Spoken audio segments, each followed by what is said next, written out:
Welcome to America's Day at the Races, brought to you by America's Best Racing.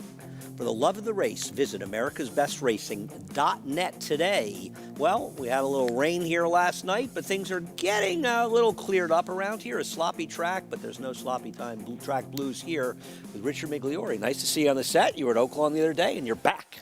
Yeah, it's nice to be back. I mean, obviously, I'm New York. I love Aqueduct, but it was a good time at Oakland. Had a great time with Paul LaDuca. He and I had a lot of laughs, and we had a really good time. And but nice to be back here on set with you. No, it's nice to see you as well. Maggie Wolfendale is down in the paddock. Paul is at Oakland. Oakland's had some delays there. They just ran their first race. We'll see how things go going along, but we've got a 9-race card here. 4 races left, the late pick 4, and then the last 4 races of a pick 6 with a carryover that started out with some logical results, though perhaps run in a bit of an illogical manner. I thought today's 8th race, Richie, was a very, very interesting race where you do have the favorite Olympic Dreams, but I think there's a real question mark on how much you can trust this horse on a sloppy seal track. Yeah, I mean, he's run 3 times on off racetracks, and they were 3 subpar efforts for this horse. Certainly not what he's capable of. He's a big grinding kind of a runner, a horse that has a lot of size to him. And sometimes horses like that, Andy, have trouble with off surfaces. It's because they kind of slides out from under them. They lose a little bit of confidence. He's already a horse that's somewhat of a bicycle horse. You know, if you watch Trevor McCarthy ride him last time, he earned every bit of the winner's share of this purse. He was on this horse from a long way out. And those kind of horses, I think, struggle too because they don't travel in the bridle as much. Nice to see him get back into form. A horse who had good form earlier in the year and tailed off a bit, but we'll see how he handles the track. But you know, sometimes they don't handle it one day and they handle it another day. If you're against him, it's somewhat wide open. I'm not quite sure. I'm not a fan of the second choice, Good Skate. I think there are many other appetizing plays in there. Yeah, I agree with you. And it seems to me, and I'd like to get your opinion about this, that horses rallying towards the outside portion of the track seem to be having the best of it today. Yeah, I mean, we have seen horses sort of closer to the rail do okay, but they're staying away from the inside. And not that the horse was going to win, but the way the 6 tried to stay inside in the last race and was making a run and sort of lost ground inside, it does feel like it's a bit outsidey. And the riders, a lot of times, especially in weather like this, as you're as familiar as anybody, they'll stay away from the inside. Well, we've still got races 6 through 9 here. We're going to be showing races 2 through 7 at Oakland Park as they just finished their first race. They moved post time over an hour, I believe, for that. But head over to Naira Bets. Always a good time to join Naira Bets. If you're not a member, head on over to nairabets.com. Use the promo code MATCH200. We'll match the $200 of your initial deposit. Play any track, anywhere, anytime, playing through Naira Bets. We've had a little talk about Oakland. Richie was there the other day, but our man there the entire meet is Paul LaDuca. Paul, what is going on at Oakland where they've delayed the start of the races? Yeah, Andy, what ended up happening is early this morning they had some issues on the racetrack, about the 5/8 pole, where they were having some unevenness on the racetrack. A couple of the horses were taking some bad steps in the morning, and they were wondering what was going on. And one of the outriders, or not outriders, one of the guys that was jogging horses for Kenny McPeak Barn, and said, listen, there's something going on here with a little soft spot and some unevenness in the racetrack. So now what they did is they added a little dirt and kind of compacted it down. I would say around 11 o'clock or so. The jockeys went out there. They had a vehicle run over that spot too as well. They thought there wasn't enough there, so they delayed the post time another half hour and then put some more dirt on there, compacted it down a little bit better, and the jockeys were fine. We just ran the first race. There was no hiccups, although the 6 did run off in the post parade, but he's okay. He ran back to his barn. But so far, so good. Like you said, they're going to try to speed up the post parades here, and hopefully we can get races 2 through 7 to you here on America's Day at the Races. And we know that Paul will be sticking around even after that for a little late action today's card. Heading down to the paddock for race number 6, a very, very interesting race. Not a lot of money being taken by the number 4 in this race. One of 2 that Todd Pletcher shipped up from Florida, and the 4 and going out. We'll see. A very interesting maiden race as the action at Aqueduct just getting ready to kick off here on America's Day at the Races.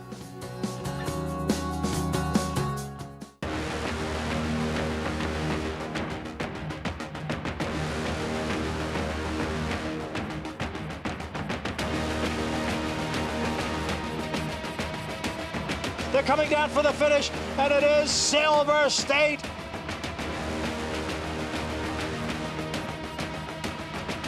140, 140, 140, 140,000. Grade 1 winner Silver State, standing at Claiborne Farm. RaceLens is the most in-depth product in horse racing, with unique features found nowhere else. True odds, predictive analysis, and pace projection. RaceLens. It will change the way you follow horse racing and take your game to the next level.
Welcome back to America's Day at the Races, brought to you in part by Claiborne Farm. 100 years of doing the usual, unusually well.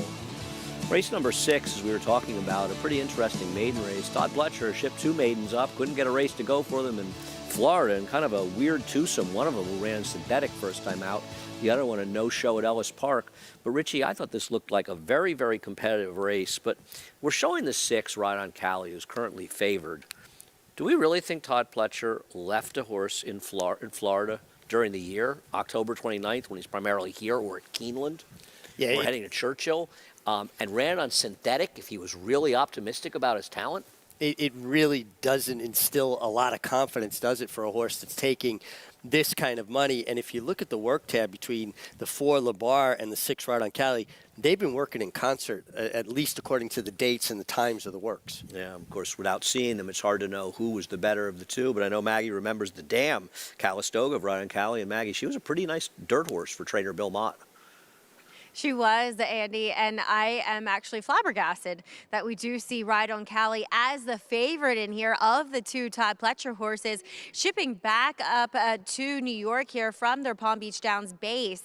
Now, as you guys mentioned, that does not instill confidence. The spot this horse was sighted in first time out, it's not even like he was favored. I mean, he was 5.5 to 1 that day. So, okay, and he faded badly after showing speed. Now, he very well should show speed here, but he's going to have to deal with some other horses that can be forward, like number 2 in here, Login Required. Wouldn't be surprised if we see Play show a little bit more speed in his second start. So we'll see. I mean, he does look like your typical Candy Ride. They have those small, cuppy feet that maybe he does like the going out here, but there's nothing about him from the overall perspective that lends me to believe that he, A, should be favored, and B is a likely winner, as I do prefer his stablemate in here, number 4, Labar. I would gamble to say maybe a little bit against the track last time, though hard-ridden for position by Luis Saez after debuting at the 7, in which has turned out to be a fairly productive field. Granted, no stake winners coming out of there, but some next time out winners and talented runners. Anyway, I'm concerned about coming back at the 6, to be fair. He actually looks like a horse that probably wants to go a bit further than the 6 furlongs.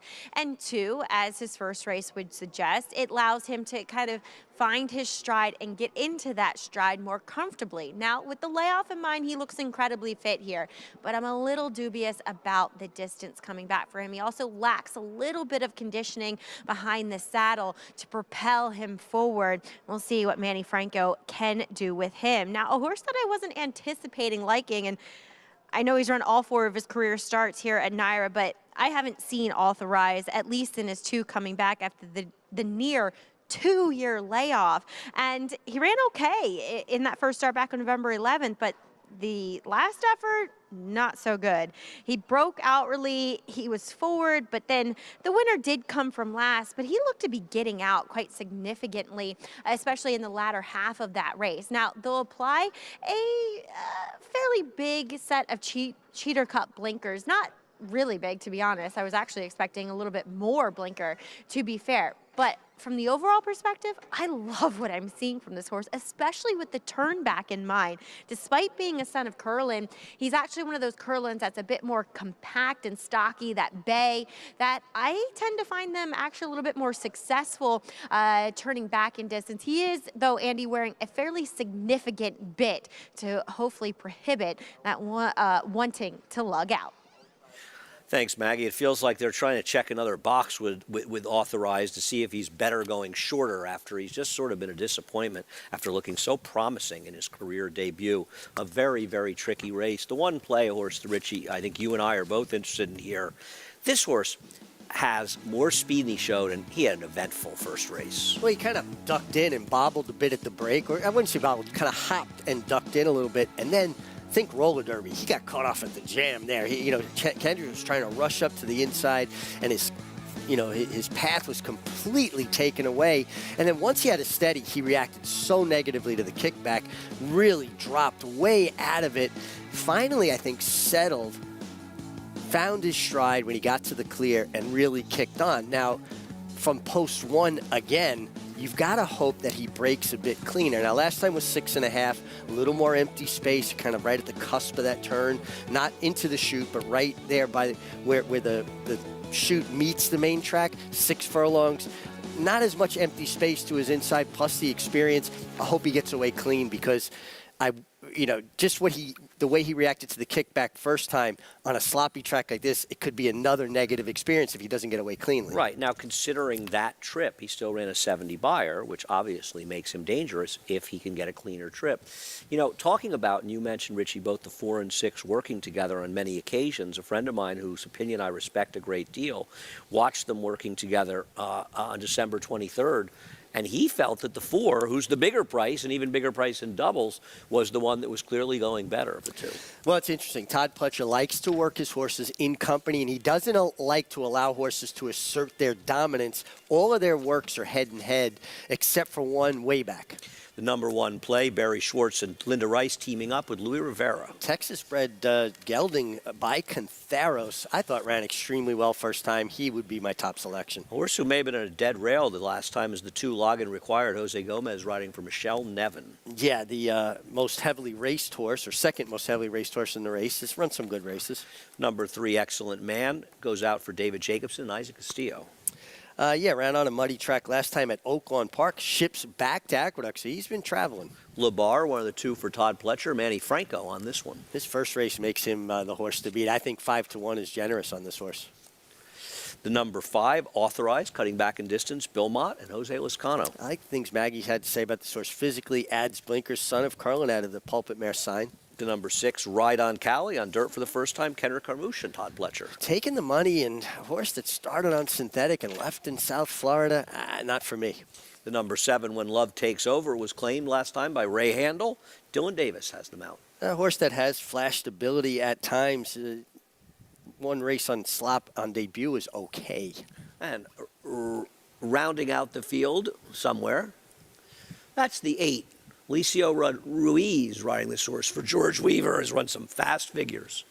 He's kind of interesting because he has natural speed and he has the outside post, so it gives the rider the opportunity to allow him to get into his stride naturally, not take anything away from him, but he doesn't have to send him either. And he's likely to be favored or close to favored by post time. He is the favorite in the double, but the next member of our team to come in, Jonathan Kinchin. And Jonathan, it's a wide open maiden race starting the late pick 4. No, it is, and the horse taking the most money in here, the 6, Ride on Cali. They all make a little bit of sense to a certain extent. I ended up looking towards the inside to the 1 play. When you look at Linda Rice's numbers throughout her career with first-time starters, she's only 11% with first-time starters. She's a high-percentage trainer. That's considered a little bit low compared to other high-percentage trainers. But what you will see is that she kind of gets back to normal with second-time starters in her career, 21%. Now, there's always going to be a little bit of an improve there, I think, with any trainer, but I think that's a pretty significant jump. You're going to add the blinkers for a horse who had some issues in that last race, right? Broke a little bit slow, seemed to kind of have some young tendencies throughout that race. And I think that adding the blinkers is going to allow this horse to focus just a little bit more. Took a decent amount of money, I think, on debut for a Linda Rice first-time starter. So for me, Mags, it's the 1 play to kind of step up and improve adding those blinkers. Well, it feels like the boys' team is going with, or the guys' team is going with number 1 play. And I can totally hear what you guys are saying. Now, he's going to have to do it from the inside post again. But Linda Rice opting to close him in significantly with those blinkers. French 3/4 cup applied to him today. He's one I did not see in the debut, but he is a bigger, heavier horse. So getting the feeling that certainly, like most Linda Rice horses, he's had to race into fitness, but a good-looking sort. So I do believe there's some ability and talent in there. I liked him even more, though, once I saw him out on the racetrack, warmed up really nicely and aggressively with apprentice rider Luis Rivera. Then there's a little bit of an intriguing horse at 7-1, at number 7, When Love Takes Over. Now, Ray Handel will take this guy who, albeit should have probably gotten the job done last time, dropping in for the 20th, the second time in a row.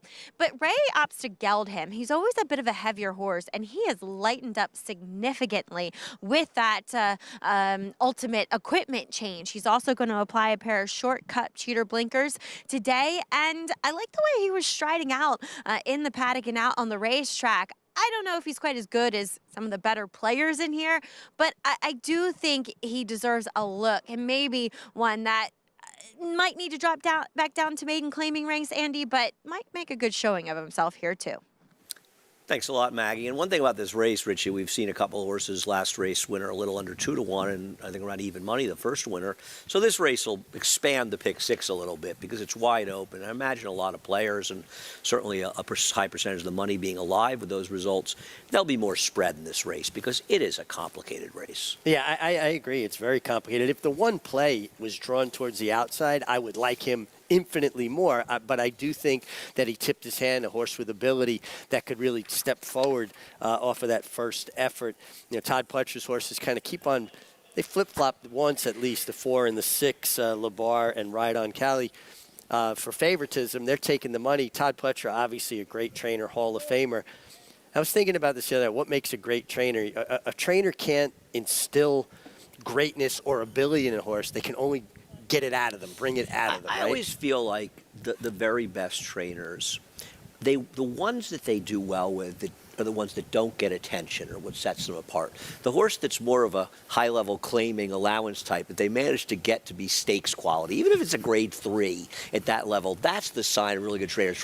Trainers get horses to overachieve. Right, drawing out the most. We've seen a lot of trainers that aren't successful win, big races with some of the best horses we've ever seen. It's the guys who can get them to run better than they should as they're heading into the gate. Chris Griffin, he's got the call. Today's 6th.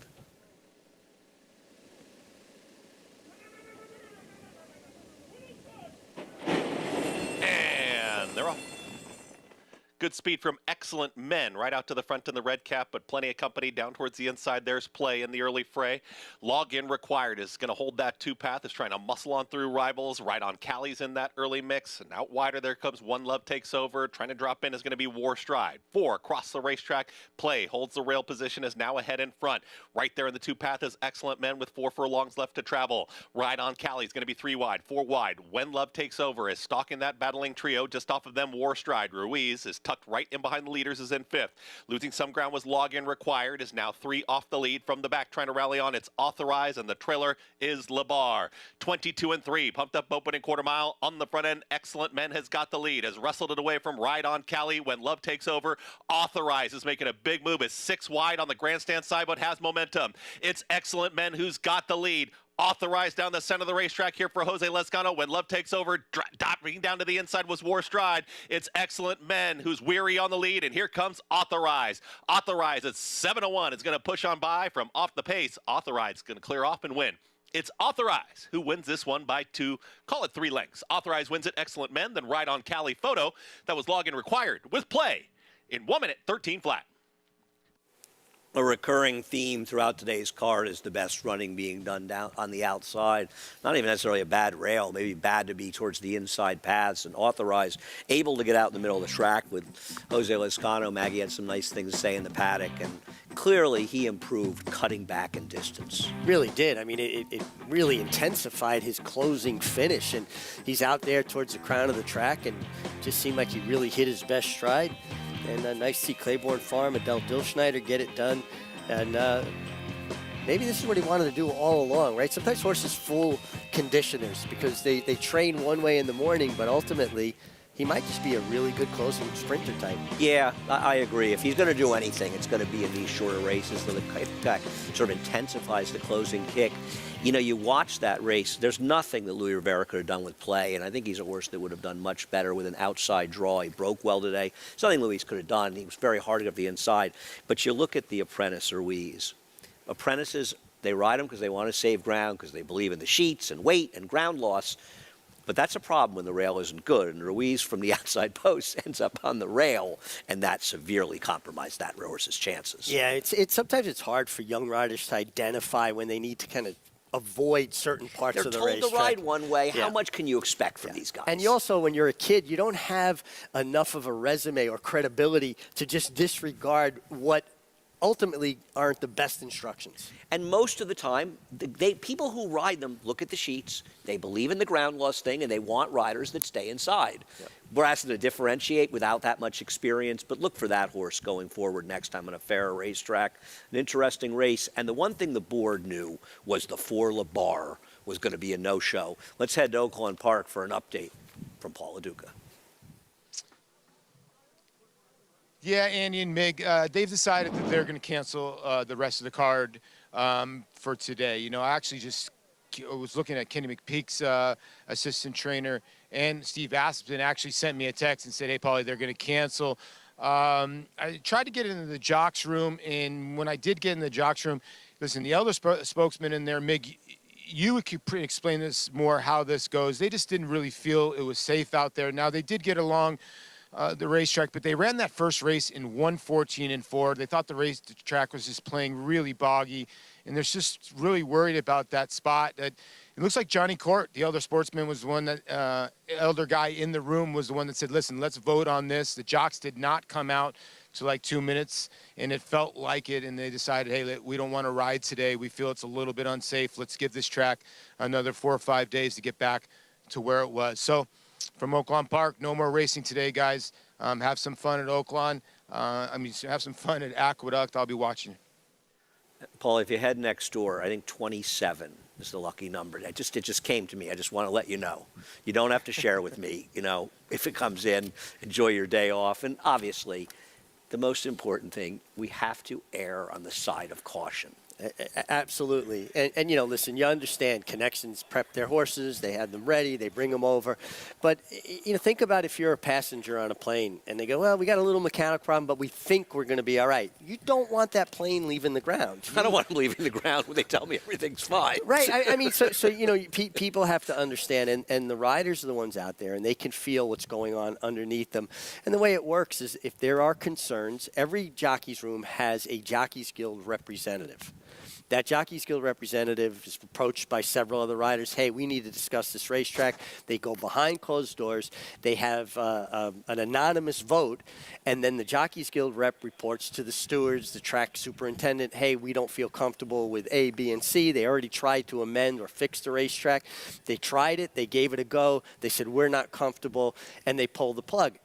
There may have been guys that voted to ride. There may not have been. It might have been a completely unanimous vote.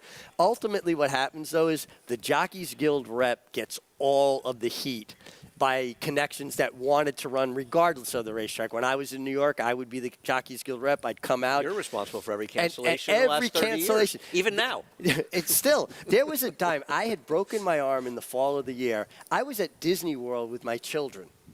They canceled the races. I think it was the day before, the day after Thanksgiving. I was at Disney World. My phone blew up with some pretty nasty text messages that I was responsible for the cancellation. To be fair, I didn't realize you were Disney World when I said. I didn't want to make a big deal out of it. Very good. Had I known, Pluto. we were online at Space Mountain, and my phone was blowing up. I was scared on Space Mountain. I don't want to get too into it. I was online. I couldn't go on it because of my neck. And the other thing is, they've already had an hour delay. Yeah. God forbid something happens in a can't situation like that. So we applaud Oakland for making what was the right decision. And listen, there's a lot of good racing left to come at Oakland Park, and we'll be covering a great deal of it on America's Day at the Races.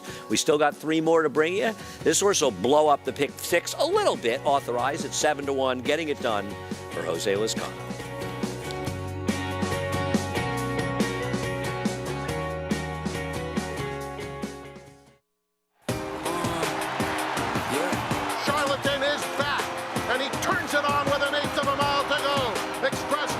Into second. Nashville dropping out of it, and then collusion illusion. What a spectacular return for Charlatan, who will romp in the run-happy Malibu Stakes by 4.5 emphatic lengths. Charlatan, ultra impressive. It's a new day for a new king. Experience the adrenaline-pumping, suspense-filled action of the Sport of Kings no matter where you are with Naira Bets. It's fast, easy, and secure. Download the app today and start winning with our lucrative weekly promotions, thrilling handicapping contests, and a one-of-a-kind VIP rewards program. Don't just watch horse racing, be a part of the action with Naira Bets.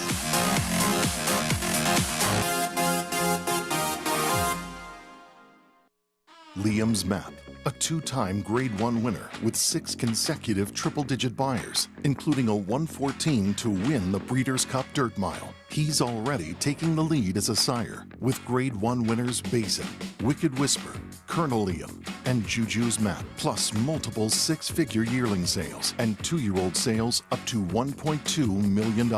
Proven on the track, proven in the sales ring. Liam's Map, only at Lane's End.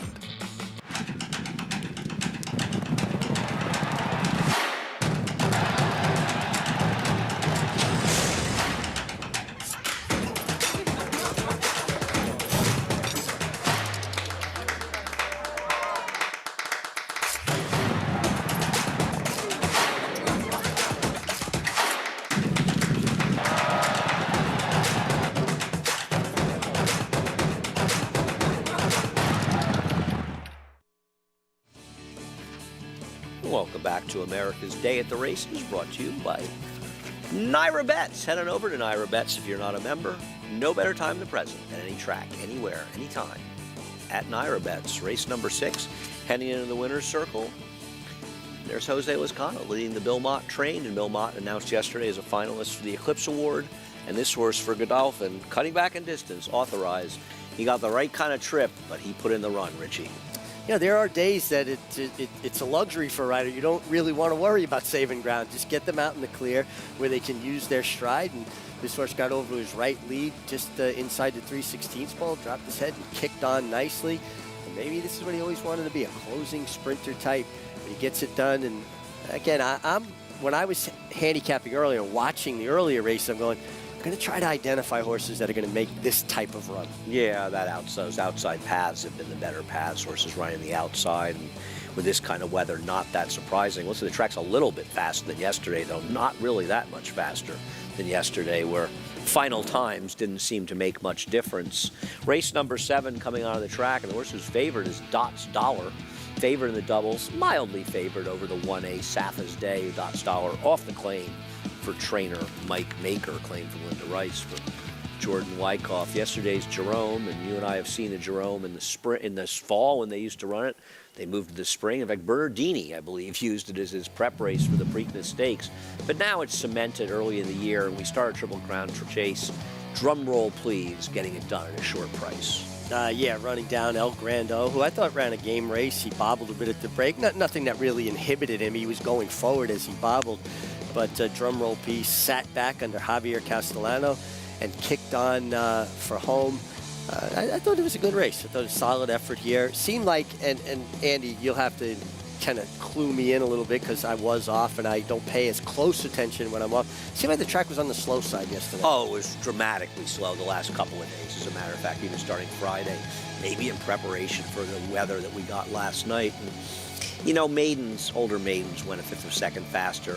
80 Buyer, he's a work in progress. My problem with that is it's his 5th start.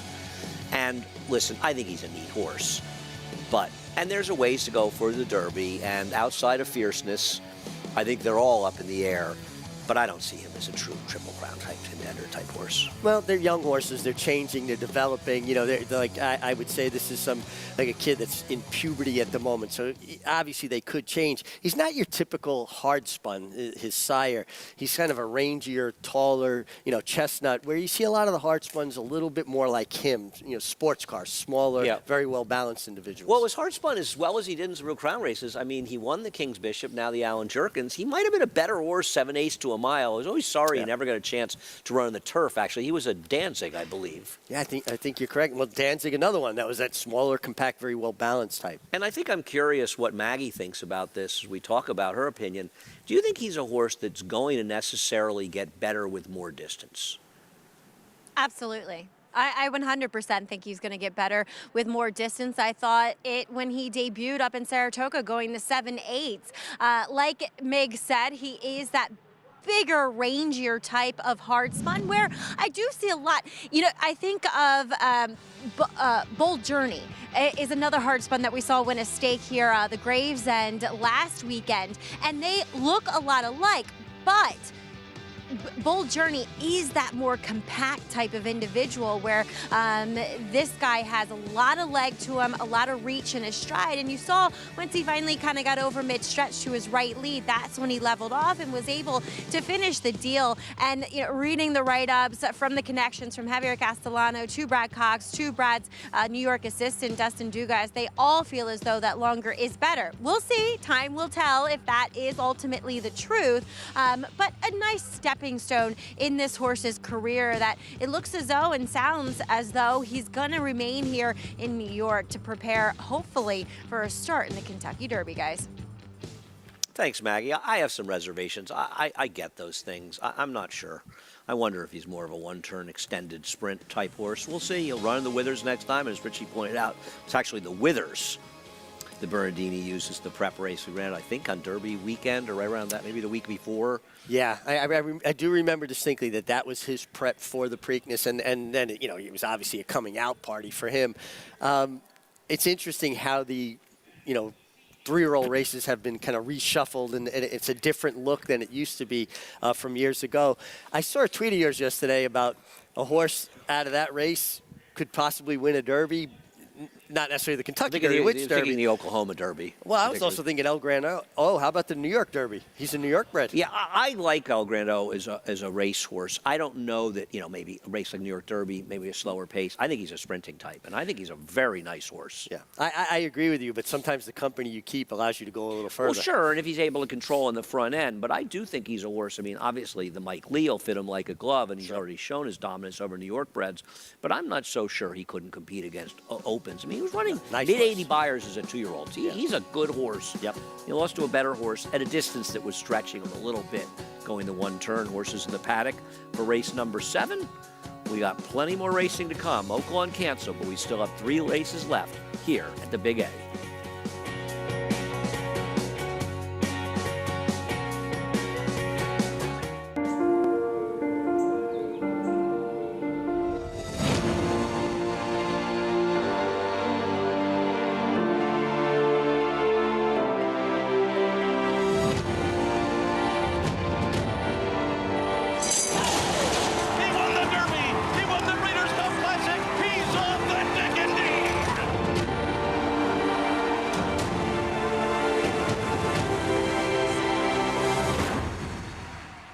Thoroughbred racing is taking vital steps to make our sport safer.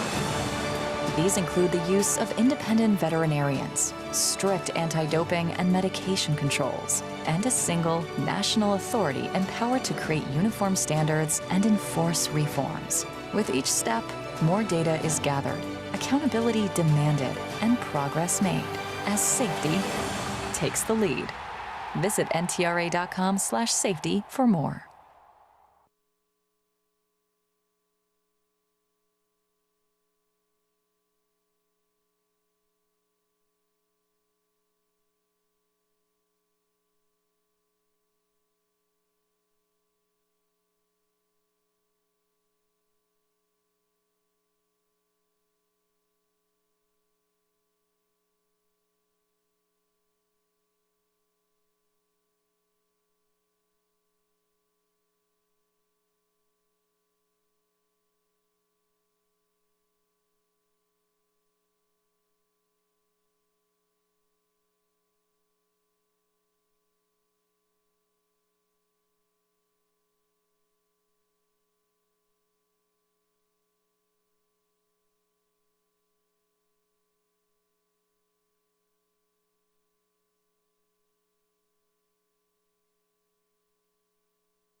Welcome back to America's Day at the Races. Richard Migliori, Maggie Wolfendale, Jonathan Kinchin, and Andy Serling coming to you from Aqueduct, letting people know Oakland has canceled their card. Some issues with the racetrack. We still have 3 more here at the Big A to bring you, including this 7th race that's up and coming. Horses are in the paddock for the 7th, Richie. I thought this was a very competitive race. And again, the one thing that I think we both are in agreement about is horses rallying to the outside have just been getting the better of it today. And I'll tell you something, that can possibly affect the favorite, Maggie Dots Dollar, who does break from the inside. I could not agree more. It really puts Dots Dollar and Manny Franco in a precarious position because it also feels as though there's more speed. So he's probably going to have to break, get forward momentum, and then you would have to think allow/make those other speed horses clear him and extricate himself to the outside. And who knows, there might be some other horses stacked up to his outside. Look, and he's a horse that, too, in the past has handled a wet track, but his last wet track performance, not good at all. I I've worked hands-on. I've ridden this horse before a long time ago in the mornings, and I really love him because he's a small, little, compact horse with a massive heart that just goes out there and does his stuff. But you got to wonder, did he peak towards the middle of last year? And are you willing to take him at a short price over a suspect surface in a post position that's not lending itself well to the way the track is playing? He's going to have to take on some layoff horses, including the 1A in here. That's Safa's Day, as he'll return for trainer David Jacobson. Haven't seen him since July. Always a fairly energetic horse pre-race. He's fairly calm here, but he was kind of, on his toes, antsy, I should say, in the saddling stall. So it feels as though there's enough energy there for him. It's so hard for me to judge these Jacobson horses, to be completely honest. Half of them don't look great in their coat. Doesn't seem to matter. They'll still show up and run, like we saw in the last race with the one horse that I didn't like at all, Outlaw Kid, managing to run second. But he looks fit enough here. I wish I liked him a bit more in the paddock, but I like him on form. And I think he's a major player with that outside type of run that he projects to get. Now, number 5, Bring Me a Check. The majority of his better running has come on the turf. He does feel like more of a turf horse. He looks like more of a turf horse. So Pat Reynolds' barn has been going well. His horses look great. This guy does too.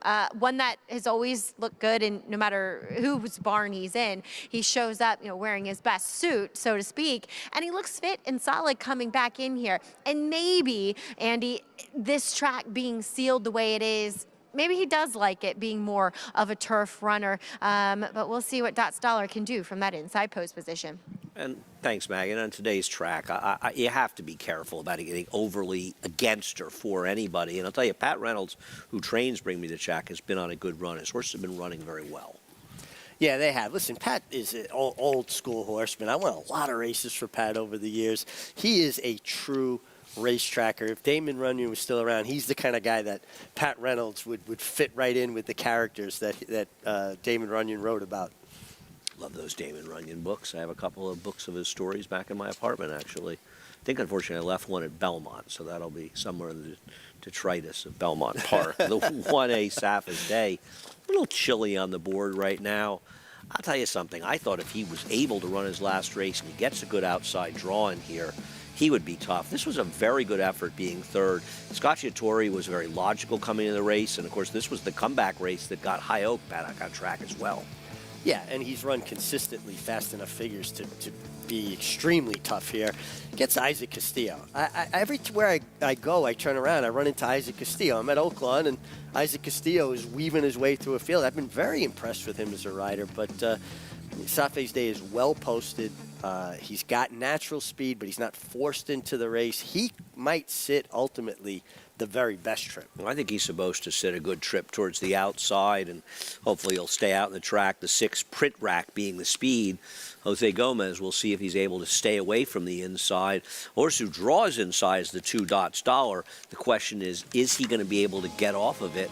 And Manny Franco, we'll see. Will he be as aware to make sure he can get off as early as he can?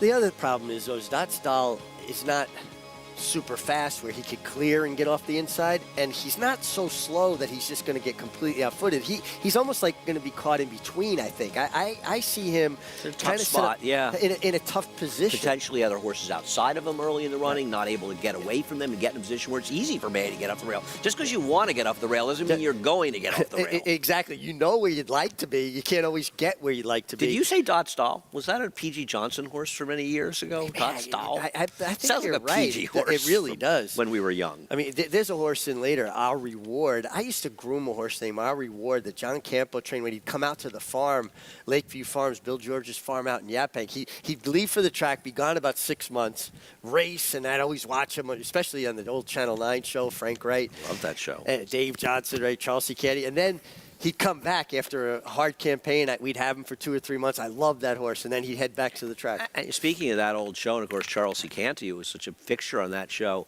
her ex-husband, Joe Canty, passed away on Friday. I was reading about gosh, that. I didn't know that. I was reading about sorry that to this hear morning. that. He passed away. We were talking about Shortleaf, and of course he trained Cox's Ridge for them, won the Met Mile in '78, and we trained Temperance Hill as well.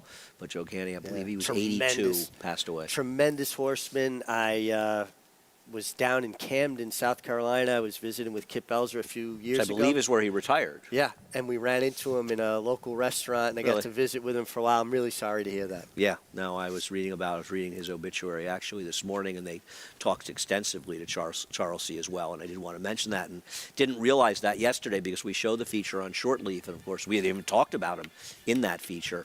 As him trained those great horses from the past. I mean, both of those horses were extremely good. The 1A we've been talking about, Safa's Day, Richie off the layup, David Jacobson and Isaac Castillo. Well drawn, has run well on off racetracks. Isaac Castillo, a rider I've been impressed with. Manny Franco on the favorite, Dot Stoller for Linda Rice. Has to work out a trip, and it could be a difficult task from that post. I should say Mike Maker, claim from Linda Rice. Dylan Davis riding All About the Money for John Toscano. I think this horse is a player, and I think he might have an easier time working a trip because he has less speed than Dot Stoller. One More Brew, a long shot for Naipaul Chatterpaul. Another one, getting back to dirt, and kind of a horse that's shown more speed on dirt tracks than synthetic. Wild card, Bring Me a Check, Pat Reynolds and Lou Rivera. Yeah, a horse that's been better on turf. His dirt races don't make him competitive here. The number 6, the Speed, Print Rack, Luis Rodriguez and Jose Gomez. Now, if I got speed on a day like this, I am parking out there in the 5-path. You want to come inside of me? Come inside of me. Tough to close inside of horses. Heeman Harkey on Ryan's Cat with the advantageous outside post position, Gustavo Rodriguez. Yeah, a horse that has flashed really good ability, but his wet track races leave a bit to be desired. Jonathan, and give us a little help here in this race. Print Rack, the speed of the speed. Yeah, I think so. I mean, look, Richie said it first, and he knows a little bit better than I do. I've never sat on one's back outside of some silly vacation situations out on the beach, and that didn't go very well. At least Richie's went better than mine did. Print Rack, for me, it just feels like, being forward. I think on a racetrack like this, most dirt racing in general, let's be honest, being forward is an advantage. But I think it's even more of an advantage on a sloppy racetrack. Richie can talk a little bit about that, staying in the 5-path, making horses go inside of you. He's got some old tricks up his sleeve. When I say sleeve, he'll know what I'm talking about some of the things he used to do out on the front end. And then just with the kickback, and there's so many different things that being forward on a sloppy racetrack is where you want to be. I think Print Rack will be there. Print Rack had some nice races over the previous connections, but has really kind of exploded a little bit in the last 3, if you ask me. Even though he was beat last time, I thought the 2 races before that he ran extremely well. So I'm just hopeful that Print Rack will go to the front, advance his position. Jose Gomez is known to not get in their way when they do contain speed. And Jose Gomez employing one of those tricks that Meg has often talked about in undoing your silks and letting them flap a little bit in the wind, though he does have on the speed silks, so not that flappy as the older silks, to kind of discourage some of the horses from behind from running into it. But Print Rack, he's a horse that has consistently throughout his career worn an extension blinker over that right outside eye, because if he doesn't have it, my man gets out pretty badly. So you don't have to worry about him being too glued to the inside rail. He is what he is, and Rudy seems as though he's got him back in good form. I'm never one to really trust him, but we'll see what he does. Now, a horse that I didn't like in the paddock and don't really like that much on paper, but warmed up beautifully with Dylan Davis is All About the Money. He got over this track swimmingly, no pun intended, and just looked so happy out there that, as you guys were mentioning before, maybe Meg, he does sit the right trip too. Feels like in these kind of races you have to do 2 things. You have to handicap the horses, but you have to try to handicap the track and the kind of trip you're hoping they're going to get, or you think they figure to get. Yeah, I agree. That was what I was trying to identify early on when I started to say, man, it looks like horses with that outside closing trip are having the best of it. And it's too bad Maggie didn't mean that as a pun, because that was a really good pun, swimmingly. I thought All About the Money had a look, too, and he should get outrun and give Dylan Davis the option of getting to the clear. I thought the race came down for me. I picked the 1A, but I think the 3 is a player. 1A's a little chilly in the board as he comes down to 3-1. I think Bring Me a Check is a horse I might have overlooked early. He's just taking a lot of money going down from 6-1 to 5-2, being higher. And I always miss those balcony Belmont days. You used to ride there when the wider you were, the better, and the farther back you were, the better. Yeah. You didn't handicap the horses, you handicapped their running styles. A couple horses left to load. Chris Griffin with the call. Today's 7th here at the Big A. Still up. In it. All set.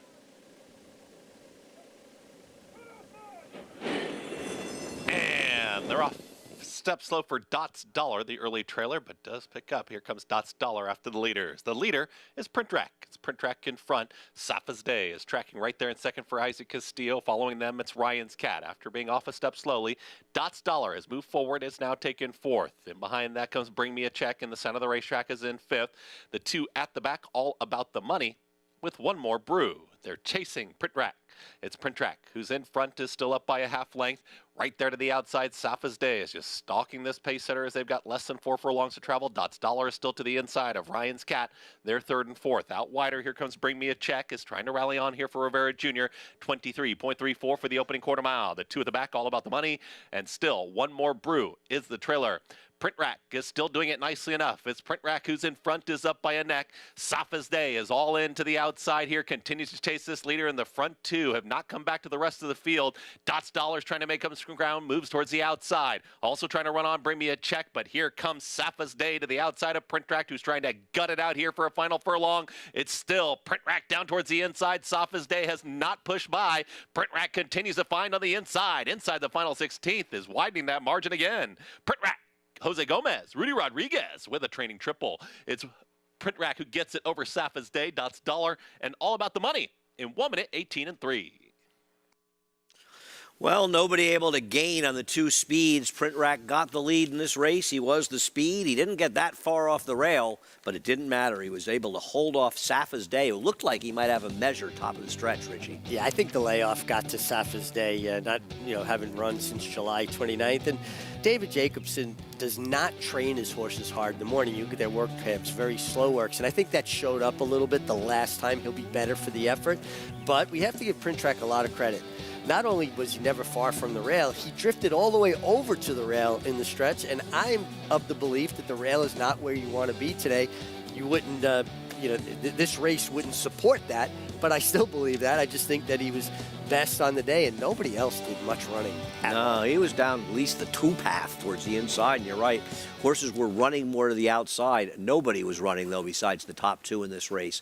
As the second choice, Print Rack gets it done over the third choice, Safa's Day, with the favorite, Dot's Dollar, who kind of extricated himself from the rail early after in the stretch, but he had no close. Yeah, no close at all. All About the Money had a trip. He was kind of in behind horses and stayed down towards the inside, and he had a steady at the top of the stretch. He's a horse that I think you want to go back, watch this trip, and decide for yourself how much you think it cost him. I think he would have been closer. He wasn't going to, certainly threaten the top 2. All right, well, Print Rack gets the job done at 5-2 in today's 7th race. We've seen fairly logical results throughout this Pick 6 sequence. There's still 2 races to go, and Olympic Dreams have to negotiate that sloppy sealed track in the 8th. A lot more to come on America's Day at the Races.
Coaching Society. Cyberknight has won the Haskell over Tama and Kama in the forego. Echo Zulu wins the Nations Breeders' Cup Jumbo Series. Racetrack Television Network brings you every race, from every track, on every screen, every day. With monthly packages starting as low as $5, RTN gives you great value and access to more live HD streaming and race replays than anyone. Visit RTN.tv today to sign up and watch on almost any device, including Roku and Amazon Fire. RTN has packages that start at $5 per month.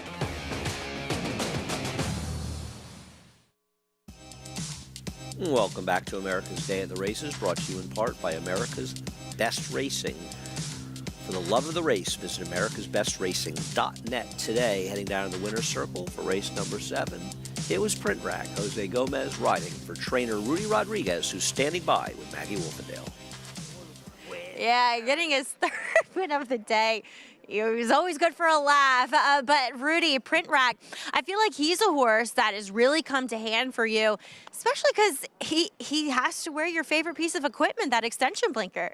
You know, Jose tell me don't change anything, and we don't change anything. We was a little disappointed last time. The Luis kind of just way too much for the horses. You know, this is a type of horse that you gotta just don't get the horses get close to him, and he proved it today. So I guess we did the right thing changing the jockeys up. So, but all the credit goes to Jose, and we just enjoying the ride.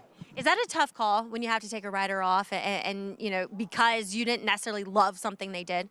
It's definitely very, very hard, you know, because I thought Luis rode the horse perfectly. Yes, we wanted to go, you know, with the way off, with the apprentice. We want to just open up as much as you can, and if they catch you, they catch you. And you know, Mike was very easy to deal with, so we just and right after the race, we just put Jose on, and everything worked out for us today. I was going to say, especially earlier on, you had a 12-1 upset winner, another favored winner. Rudy, going into the day, were you expecting this type of day on your hands? You know, to win the race is hard enough, but I thought we was having nice solid horse for today. We just matter of time that they like the sloppy track, and so far we in good shape. Rudy, congratulations on a great day. I'm losing my voice down here, guys. Don't leave us, Maggie. We need you on the show. As Print Rack gets it done, and Rudy's horse has been running extremely well lately. And Print Rack, no exception, able to hold off Safa's Day at 750. Race number 8, a lot of money. Second choice in doubles because Luigi's Spirit was that big effort on a sloppy sealed track 2 back at Fairgrounds. But Olympic Dreams, fine for favoritism now, and he is favored in the doubles. Yeah, listen, he's got races certainly good enough. He's 2 for 4 at the mile-and-eighth distance. He's a grinding type. But 3 of his subpar races, I believe at least, are come on off racetracks. And you know, I think you've got to take that into account today. Yeah, I mean, I am, you know, somebody who thinks there's a lot of times there's mitigating circumstances. You know, you'll see a horse with 2 wins on wet tracks, and they're not really running faster figures on wet than dry. Not the case with this horse. This horse has had 3 times, and 2 before he got good, but 1 while he was good, where he has run dramatically subpar efforts on sloppy sealed tracks. And I don't think you can ignore that. It doesn't mean he won't run well today. Sure. But I think you'd be foolish to just completely ignore it. Absolutely. And from a physical perspective, he is a horse that you would almost question, even if he hadn't run on an off track, is he going to handle it? Because he's that kind of big galloping type that sometimes have difficulty with it. And you always have to ask yourself about the favorite, what their vulnerabilities are, because their merits are usually fairly obvious. So the question is, what are the reasons you might not want to play them? And that's clearly one you have to think about. 100%. You and I go back far enough. Horses like Scintilla, who was a superior mud horse. And I think what it comes down to a lot of times is just a horse's confidence in it. Mechanically, I don't think their stride changes much. I think it's just their mental approach to it if they're not quite sure of themselves in it. Yeah, Sotelo, he broke his maiden and off the turf race at Belmont as a 2-year-old. I think he went 134 and change to a mile. He was one of the best mud horses you and I ever saw in our lifetime. His lone loss was in the Woodward behind Forgo and Silver Series back in 1978. Well, Richie, you and I were around when the ladies used to be a grade 1 that we ran here in late November at Aqueduct, and we saw some huge fields for it. The things have changed, and this is a division that could use some up-and-coming stars. I don't know if they're stars, but they put on a heck of a show. No, they really did, and you got to give Comparative a lot of credit here. And this was a battle royale, right? He comes up the inside, very strong handling. Manny Franco, the Maryland shipper for Brittany Russell, ridden by her husband Sheldon Russell, was game, but just could not hold off the relentless run from Comparative. And now the ladies is also a mile and 1/8. At one time, it was a mile and 1/4. Yep, no, I remember a 12 or 14 horse field at Aqueduct in a mile and 1/4 in a grade 1, probably one of its later grade 1 runnings. Truly, and it might be the oldest, if not, it's one of the 3 oldest stakes currently run in America. Yeah, I think you're right. And I was lucky enough to win it 3 times, twice at a mile and 1/4 and once at a mile and 1/8. Or actually, it might have been all 3 times at a mile and 1/4. I got to go back and look at that. But I remember I had come off being injured, and one of the 30 times you came off being but injured. I had picked up a mount in it, and I was so pumped up to win it. I think it was Saved by the Light for Rick Violet. Wow. And I was just like, when you come off an injury and you've lost business and you're trying to, you're struggling to get everything back together, not just yourself physically and mentally, but your business. You win a race like that your first weekend back, it feels like it kind of washes a lot of that self-doubt and certainly trainers' doubts in if you're okay or not right away. And it helps you rebuild your business. No question about it. And you had to put up with far more injuries than most people do. It's a tough game at times, and you certainly had your share. Well, we've still got 2 more races to go, the last 2 legs of the late pick 4, pick 5, and of course that pick 6 from the carryover. And we'll see what happens. As Manny Franco had that great year in 2023. He's picking up where he left off last year.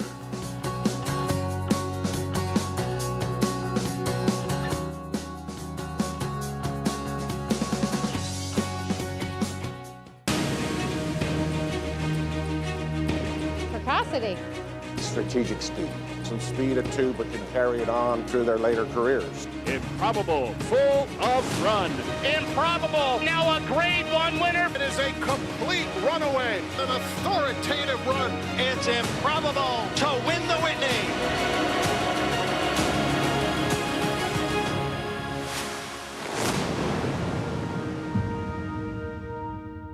Adelphi Racing Club offering a truly personal thoroughbred ownership experience. You'll have a lot of fun and excitement, and you'll meet some great people.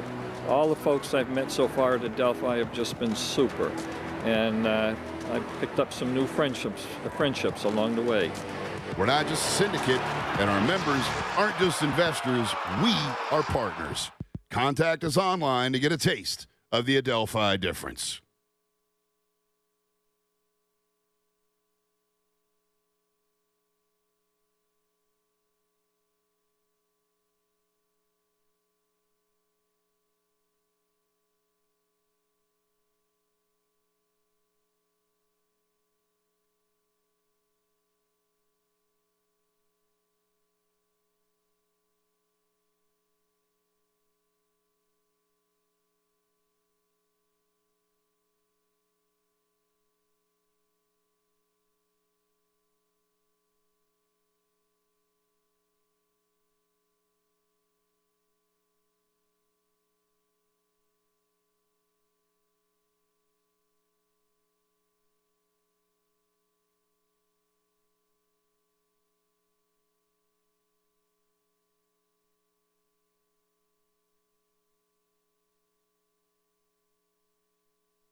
Silver State's somewhat of a throwback stallion.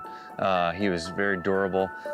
He won 6 times in a row across multiple tracks, Churchill, Oakland, Belmont, and he won the Grade 1 Met Mile, which is a very nice stallion making race. beat Horse of the Year Knicks Go, which he was the only horse to defeat Knicks Go the year they were running. Finish in the Hillendale Met Mile, and it is Silver State to make it 6 in a row. And his first falls have hit the ground, and we love what we've seen. He's throwing amazing consistency. There's plenty of substance and leg. We're really happy with what we have on the ground. And I don't think I've ever had more people tell me about a first-year horse than I have this year with people with Silver State foals. He's an imposing horse. Everyone that comes to see him that first year, it was amazing. They would come and see him, and they'd walk right into Bernie's office and sign a contract, or even ask if they could buy a share. The response to him has been phenomenal. He bred the most mares of any stallion that's ever been at Claiborne his freshman year. Very encouraging for the future, and hopefully we can get lucky. Every time we see those shots from Claiborne, it makes me want to go back to Lexington. Maybe this spring I'll get back to Lexington. Of course, we're brought to you in part by Claiborne Farm. They've been with us since the beginning, 100 years of doing the usual, unusually well. Today's 8th race, a frog in my throat. Olympic Dreams, currently the 5-2 favorite. And do want to remind people, with Oakland closing and the last race here at Aqueduct at about 4:15, we'll be going off the air at 4:30 today after our 9th race here at the Big A. But we've still got those 2 races left. Our cameraman, John Kakame, is a little upset about the early close. He's going to stick around for an hour, but we'll be off the air. And once again, Olympic Dreams, will he handle that wet track today? No, that's the big question. Obviously, a horse with more than ample enough ability to get it done, but his wet track races have not been as good as his dry track races. Horse that, you know, we term a bicycle horse. If the rider's not asking or pedaling, if you will, he's not running. He's a horse that makes riders earn their money, Andy. Yeah, no, and Trevor McCarthy's gotten along very well with him, and Pat Quick has done an outstanding job with this horse. I mean, you talk about a horse that just sort of looked like he was nowhere in his career, but let's be fair. He ran on the turf for Christophe Clement. Then he ran 2 sloppy tracks. His turnaround started when he got off those sloppy tracks and got into dry tracks and kind of lost that form a little bit, but he got back to it last time with a gritty win going 1 mile and 3/16. He appears, doesn't he appear to be a horse that likes a battle? When the horse came to his outside, he kind of responded and dug in. He's a homebred for Gallagher Sturt, Marlene Brody, and they're up in Columbia County, beautiful farm, and they've bred good horses for decades now. Yeah, they have. And the 4th place finisher in that race came back with a nice win in a subsequent start. Maggie, I don't know what you can tell in the paddock whether or not Olympic Dreams is going to like today's sloppy track. Yeah, it's always a big question, isn't it, Andy? And kind of the baseline you go to is sometimes that those heavier types of horses that he is don't necessarily like the wet going. They just can't necessarily carry themselves as efficiently as they do over the dry tracks. But we'll see. I respect him, and he looks great, as he always does. He's a very good-looking and striking steel gray. But I just thought there was enough going on in this race that I'm not going to automatically concede the race to him as a favorite with that suspect form over the wet tracks. I do like number 1, I Am the Law, now 3rd off the layoff. And look, I thought he looked pretty fit coming back, but that was at a 1-turn mile in against some horses who worked out that form quite nicely. Castle Chaos, the winner of that race, coming back and finishing well in a stake subsequently after that. And now looking at him in retrospect, yes, he was fit, but he also, now looking at him, looked as though maybe he needed to strengthen, and he has. He's a lot stronger now, and back out to a configuration in which he does seem to prefer, I think, the 2 turns, as his trainer John Terranova has cited. He'll have to do it, though, yet again, over a wet racetrack. As we'll move on to number 6, Luigi Spirit, coming in here for Rodolfo Sanchez Solomon from Laurel, and he shipped down to Fairgrounds 2 back, as Andy alluded to, and ran very well against Money Supply, who would come back and win again. And last time he was tracking 4 wide, where the winner and the 2nd place finisher were down on the rail that day with Double Crown and Awfully Cool. So with the flow of that race, it looked as though he was somewhat against it. Furthermore, he's kind of that horse that, at least as far as his physical makeup goes, looks as though he'll like a wet track, a little bit more tall and narrow narrow and slightly effeminate overall, but overall fits nicely with this crew here, especially going the 1 1/8 distance. So I don't mind what I'm seeing from Luigi Spirit, Andy. He's taking some nibbles on the board. I think he is an interesting player, and you just can't ignore that he ran as well as he did in that race in the sloppy track. And last time out, he was in kind of a tough spot. And here is that race at Fairgrounds, 2 back. A wet track, a little different than the wet track he's on today, though, Richie. Yeah, this is a sealed wet surface, and they're really running over the top. And we had enough rain that, they're kind of running down through it a bit more. There's standing water on our racetrack, but hard to tell, too, with the dark, with the lights yeah, on, too. So hard to really tell what the track looks like. I guess it is similar. I thought he was interesting. I'll be honest with you, I just hope that Dylan Davis was really in tune with the fact that you don't really care about saving ground today. You want to get out there, because I thought the last race he put himself in a position that it was almost a little hard for him to extricate himself from the inside. No, I think that's a valid point. I mean, you don't need to be out in the 8 path, but you can sort of be in the 3 path as you're going around the turns a little bit and then angle out in the stretch, but look to be outside. And I thought this was an interesting race. Even, Maggie's husband's horse, Midnight Trouble, Tom Morley, in the race with I Am the Law, who I actually like in here, I don't think you should ignore this horse was down on the rail in that race, and there is an argument the rail was not good that day. There were so many days here, Richie, where, because I'll do the track trends every day, where the riders, they stay away from the rail. It's almost like they don't want to be the dummy that goes to the rail. And I'm not quite sure the rail is bad or if the riders are just staying away from it. Well, it's always interesting. When I was riding and, going back to when Don Orlando was the track man, and I would talk to them and try to get a feel before the races. And that's why it's important also for riders to work horses out in the morning. I think you get a better feel for it when you've been on the surface. Now, we don't train here at Aqueduct, so you don't have that luxury. But when you're at a track that they're training on the same surface, there's a number of reasons why it's important for riders to work horses. The familiarity with the horses, keeping their internal clock tuned, because you work horses, you have to hit certain times. Your physical fitness, it keeps you in the zone, and feeling out how the track is working. And I'll tell you something else. I talked to Trevor McCarthy about the track, and we'll text sometimes during the day. He'll text me, I'll text him, because I feel as a rider, he is as attuned. I think Kendrick is very good at this as well, but Trevor is really thinking about the racetrack all the time, and there are times I'll ask him. Now, there are times it's ambiguous even for him, and as a rider, there are times. And I think if you're a rider and you're worried a little about the rail, what you do is you stay off of it. Well, yeah, you're going to lean towards, I'm going to stay away from it. Trevor is a lot like his dad, Mike McCarthy, who was a terrific rider in his own right. Mike was a guy that was always very in tune with what was going on, how racetracks were playing, and how horses needed to be ridden, and a guy that worked an amazing amount of horses in the morning.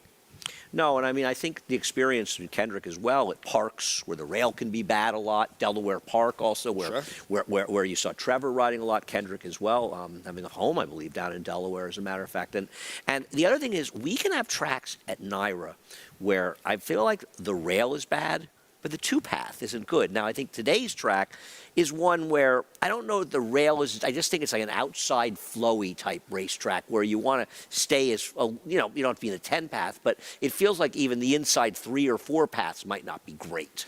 Yeah, but I think you're making a really smart point about it, though. I don't think it's like Death Valley in there, but I think it's just better as you float to the outside. Yeah, and I think it's difficult. And you're asking the riders, you get the post you get, the races line up the way they get, and as you say, just because you want to get somewhere doesn't mean you're going to get there. I remember I got fired off of a horse because a guy said, well, why didn't you move up? And I said, well, I didn't want to leave the horse.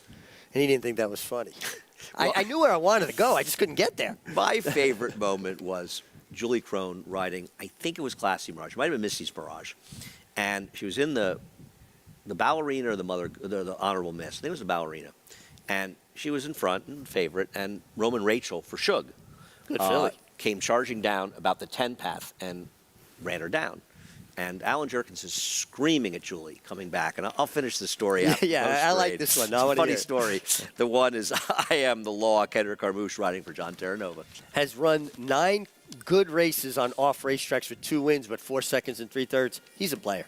The number 2 Carpenter's Call coming out for trainer Greg DePrima. Ruben Silvera with the mount on this one. Yeah, getting back to dirt is just going to have to improve from the dirt efforts.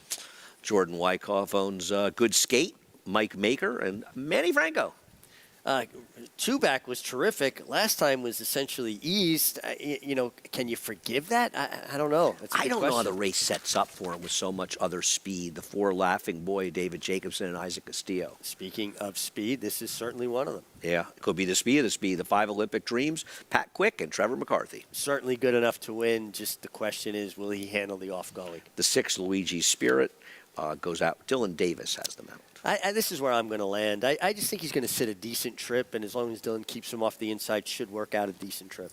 The Louis Rivera riding for Tom Morley, Midnight Trouble, the 7. He was only a length and a quarter from I Am the Law last time, and you pointed out he wasn't maybe on the best part of the track. Trainer change on Montauk Point. Jose Gomez has the mount, one that Shug McGay used to train. Yeah, getting back to dirt is going to have to run that race that he ran in February 10th last year at Gulfstream to be competitive here. That race was kind of an outlier. You've been out there, Montauk Point?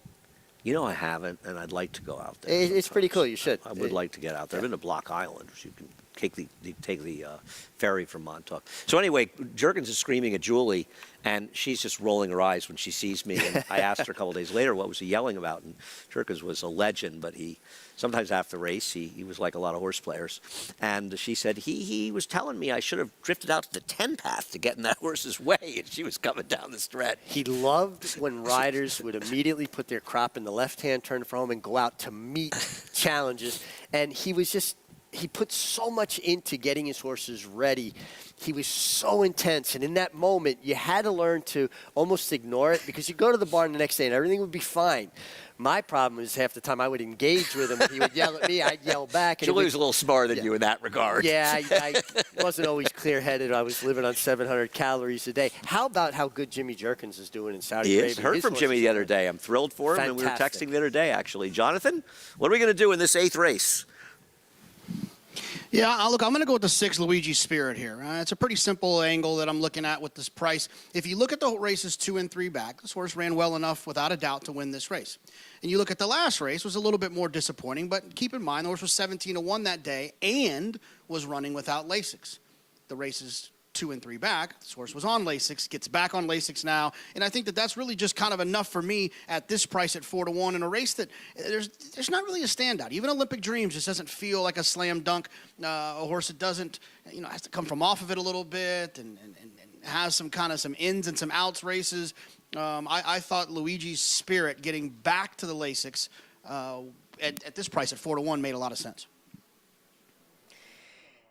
And we'll take a look at the outside runner. That's number 8, Montauk Point, who will go to trainer Austin Treitz, who hasn't had that many horses in his stable, but keeping the same ownership, due in part to Austin being a former assistant to Jimmy Toner, and I'm sure forging a relationship with Joe Allen at all in here. Now, Montauk Point at times has run races to be competitive, and in his dirt efforts, when he is successful, he is more forwardly placed, and he is sharp today. But he does draw outside, so we'll see what kind of trip Jose Gomez is able to pull with him. I think it's a smart rider assignment with an aggressive Jose.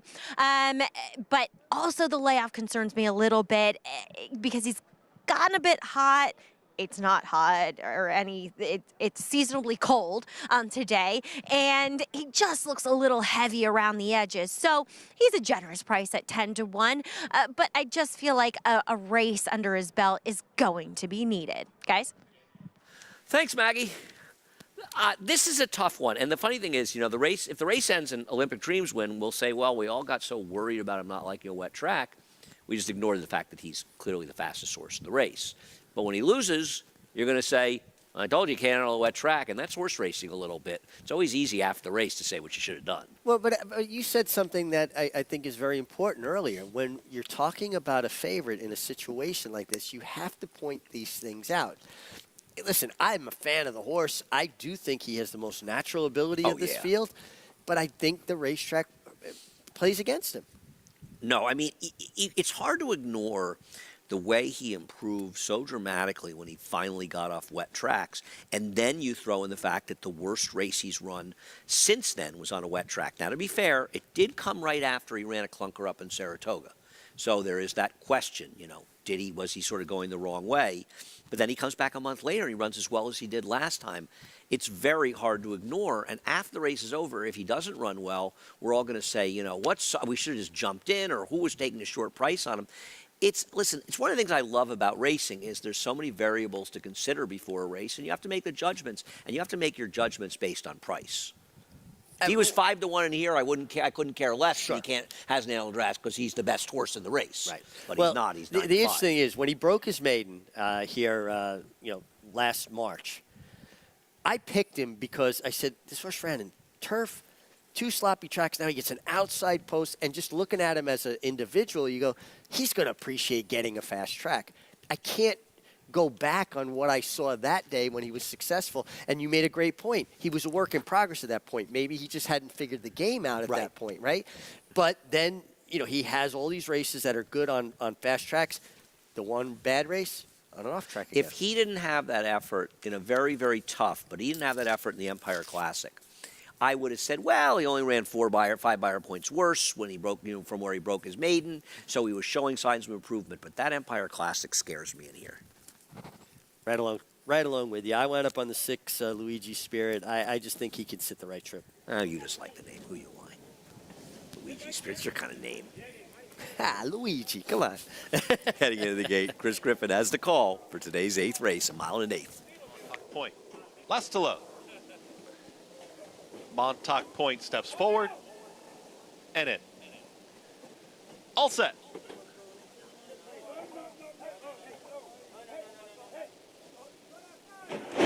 And they're off. Good speed from in between horses. Laughing Boy right out to the front. Olympic Dreams is shoved along. Montauk Point towards the far outside, going to be 4 wide. In that group comes Midnight Trouble as well. They're 4 across the racetrack as they speed into that turn. Laughing Boy, Isaac Castillo, they wanted the front, they got there. Olympic Dreams is going to stalk from second. Right there, tight hold here, moving outside. That's Midnight Trouble. Tough to handle there is to the inside of Montauk Point. They're a shared 4th now. So they're passed to the inside by Good Skate, who shares that 3rd spot now as they work towards the backstretch. Carpenter's Call is towards the tail end of the field with Luigi Spirit, and I Am the Law is the trailer. It's Laughing Boy who's in front. Laughing Boy went 23-3 for the opening quarter mile. Olympic Dreams is comfortable right there in second. At the rail, here comes Good Skate from 3rd. And Manny Franco, they're progressing with a ground-saving trip. 3 wide, there comes Midnight Trouble. Now more settled, is in the 4th spot. Out wider is Montauk Point. No choice but to be wide. I Am the Law. Just split rivals, and here comes I Am the Law. And Kendrick Harmouche, they're on the move. They've taken 5th. Luigi Spirit is following that move. At the back, Carpenter's Call, and tailing off a touch there. Montauk Point, less than a half mile to go. 48-3 for the half-mile time. Laughing Boy is still there at 10-1. It's Laughing Boy who's in front. Olympic Dreams is now shoved along here towards the outside. Good Skate's got to find more to the inside. They're a shared 2nd and 3rd. Trying to run on Midnight Trouble. I Am the Law. Luigi Spirit. They travel as a pair. Laughing Boy is still in hand. It's Laughing Boy who's got the lead at the top of the stretch. Went 113-3 for 3 quarters. Can Laughing Boy keep on going? Here comes the very game. Olympic Dreams was shoved along there into the far turn, and Olympic Dreams now puts a nose in front. Laughing Boy is trying to fight right back to the inside. I Am the Law. Luigi Spirit with a late rally with Good Skate. Olympic Dreams is in for the fight. Approaches the 16th pole. Laughing Boy is back to 2nd. It's going to be Olympic Dreams to do it again. Trevor McCarthy, Olympic Dreams. That's your winner. Olympic Dreams gets it over Laughing Boy. Good Skate re-rallied to get 3rd over Luigi Spirit in 1:54 flat. I told you, Rich, he was the best horse in the race. He handled that wet track today with no problem, and he drew off like the best horse in the race. He did. And, listen, I was concerned about the wet track. Trevor McCarthy did a really smart thing. He rode this horse out of the gate into the race and got him up into his hands. And sometimes that helps the horse find their stride. I thought it was a good, aggressive ride. It looked like the horse on the lead was getting away from him at the 4 Laughing Boy around the turn. But this horse always kind of runs a little bit less enthusiastic around the turn. When he gets into the stretch, he kind of picks it up again. And nice to see this. And Pat Quick has done a tremendous job with this horse. And I'm always happy to see Gallagher Stud have success. Again, huge supporters of the New York Bred program for decades. Years they had Gallagher Steakhouse in the city. I used to like to go there with my kids because we would get preferential treatment. They thought Dad was a celebrity in there. And Did Rick Schosberg train a lot of work? Even Tail, was he a horse for them? I think Rick did train for them at one point, but this is just a really nice effort from a real honest horse, and congratulations to Mrs. Brody. Olympic Dreams, the best horse, and handled the off-going today. He did. He's now 1 for 4 in a wet track, and he's won his conditions against New York breds and against open horses as well. As Olympic Dreams gets it done as the 8-5 favorite, continuing what have been mostly short prices in the Pick Six. We'll see what those Pick Sixes look like when we come back. Much more to come. The 9th race on America's Day at the Races.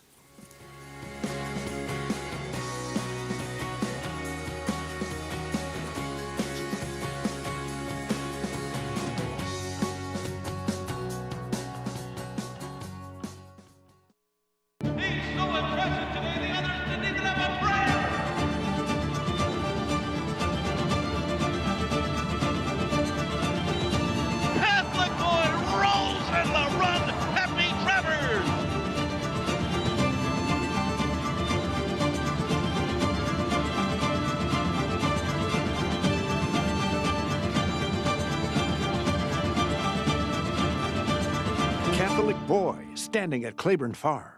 Experience the adrenaline-pumping, suspense-filled action of the Sport of Kings no matter where you are with Naira Bets. It's fast, easy, and secure. Download the app today and start winning with our lucrative weekly promotions, thrilling handicapping contests, and a one-of-a-kind VIP rewards program. Don't just watch horse racing, be a part of the action with Naira Bets.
Welcome back to America's Day at the Races here at Aqueduct. Clearing up after some rain overnight, sloppy and sealed, but it didn't bother Olympic Dreams today. He didn't run particularly well in his prior wet track races, but not a problem. There's Trevor McCarthy. He's tired, but he's happy, Richie. He earned his money, and this was just a real solid heads-up ride from him and a strong ride. And, you know, it's such a physical endeavor to ride. You know, I've heard people say things, well, the horses do the running, what are the ride? You've got to be so fit to ride a horse from as far out as Trevor had to ride Olympic Dreams. But again, you know, we've got to give a lot of credit to the team, Pat Quick, Gallagher Stud, and kind of hit the front too, kind of threw his ears up, looked at the tire tracks a little bit. This is a real nice horse and been a real nice work in progress. And sometimes they're the fastest horse coming in, and they're the fastest horse when the race is over, and that was the case of Olympic Dreams. Maggie had talked to me earlier today, and she thought Laughing Boy was interesting as a possible major speed. She was dead right with him as he ran a good race to finish second. Nobody else making up any real ground in this race. The 5-4 exacta paid $14.30 for $1 as Olympic Dreams gets it done, and congrats to Pat Quick as well. Nice to see Pat get that job done as we come up on our last race, our final race, close out that pick six today, and we got 9 going, and it feels like the strength in this race is towards the outside, but that board right now, wide open, Richie, the favorite, 4-1. It is wide open, and you know, we made so much about the track, and I thought outside closes. Is it possible that this track is slowly kind of changed a bit? Maybe, that's a fair point. I mean, I think that both the first two horses stayed pretty far off the rail, but that's a fair point. The track can change as the day goes on, and he's worn out, Maggie, but I know Trevor's happy to get the job done with Olympic Dreams. And he literally just said to me as he was weighing out, "Oh, I'm exhausted." Trevor, you earned it. But you and Olympic Dreams have such a rapport. Now 5 wins together, all of his wins coming with you aboard. You know him quite well. Yeah, and it just seems like he keeps messing with me more and more every single time. I said to Pat, look at him, he's not even blowing. He just loves to kind of play games out there. But the big question for both of us was, Pat and I, were whether he was going to handle the track. And we both agreed that early on in his career, he was still really immature. And in the Empire Classic, he probably wasn't at his best. When he had his last work a minute, he was just probably the best I've seen him go. So I was pretty excited, and when I saw the weather, I was a little bit disappointed, but I knew I would have a really good horse today. I just didn't know if he was going to handle the track, and sure enough, he proved us wrong. Well, as you kind of alluded to, he is a bit of a goofball, just a big kind of silly horse that still has a lot of ability. Are those sometimes the most frustrating ones? You know, I just think he does what he has to do. You know, if you put him with a horse, a really good horse, I think he's going to show him who he is. Because, like I said, he's not blowing, he's not tired. If anything, I'm the one standing out there after the race trying to catch my breath. But so I think we're going to really have a good horse here in 2024, and we're looking forward to it. You and him make quite a team. Congratulations to you and Paddock. Thanks, Maggie. All right, Olympic Dreams, quite a pair as he and Trevor continue to go for the gold, guys. Thanks, Maggie. I ran into Trevor this morning in the jocks room getting some food, and we were talking about Olympic Dreams, and I know he was hoping he handled the track today, and he did. He did, and you can see Trevor has confidence in him. And anytime when you watch riders after a race and have to ride one as hard as Trevor had to ride Olympic Dreams, they'll take their time, they'll stand out, they'll walk them a bit. That's when a rider's trying to catch their breath and compose themselves. What are you talking about? And I say that from experience, and that's no knock on any rider. These guys are, you know, men and women are ultra fit. But when you've got to ride one from a long ways out, it'll open up your lungs a bit. It's a pretty aggressive 2-minute aerobic exercise out there in the situation. And it's not exactly the most perfect conditions riding out there. It's a little chilly out. Well, it's chilly, and off-going riders get tighter, too, because you're constantly trying to help a horse, pick them up, keep them in the bridle to help them keep their balance. On a quick fast track, I used to feel like I was less fit riding in California because horses just ran over the top of the ground more. Belmont Park, when it was big, sandy, deeper, you've really got to help a horse. You've got to have a fitness level. Yeah, no, we see it out here all winter. It's not the greatest conditions to ride, but we've got a lot of terrific riders out there, and Trevor McCarthy is one of them. Racing continuing. Today's 9th race will wrap up the action this week here at Aqueduct. We'll be back in a few moments.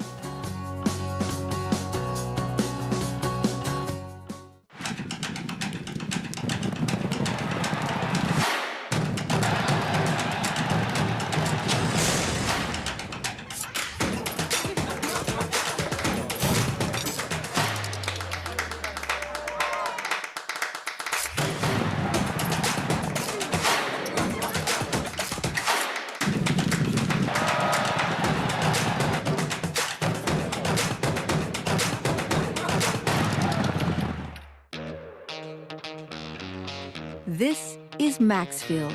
This is a Maxfield foal. Maxfield, the G1 Breeders' Futurity and G1 Clark Hero by Street Sense. Maxfield foal. They're just like him. Walking, standing, looking perfect, and selling. This one made $500,000, the most by any freshman in 2023. Maxfield. He's the best in his field. Inquire now.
Aqueduct is the only racetrack within the confines of the 5 boroughs of New York City and faced intense competition from several other tracks located in the vicinity.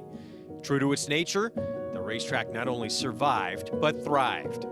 Aqueduct underwent an extensive 3-year overhaul and reopened on September 15, 1959, to much fanfare, as it was one of the most modern facilities of its kind. In 1960, Aqueduct presented its first Wood Memorial. The race is New York's premier prep race for the Triple Crown and remains one of the track's signature events, along with the Cigar Mile Handicap and Remsen Stakes. Aqueduct was the first and only track to have a triple dead heat win in a stakes race when Brownie, Bousset, and Wait a Bit hit the wire in tandem. In 1965, it was the site of the largest crowd ever to witness a thoroughbred race at that time in the Empire State, when more than 73,000 packed the stands to see Gunbow in the Metropolitan Mile.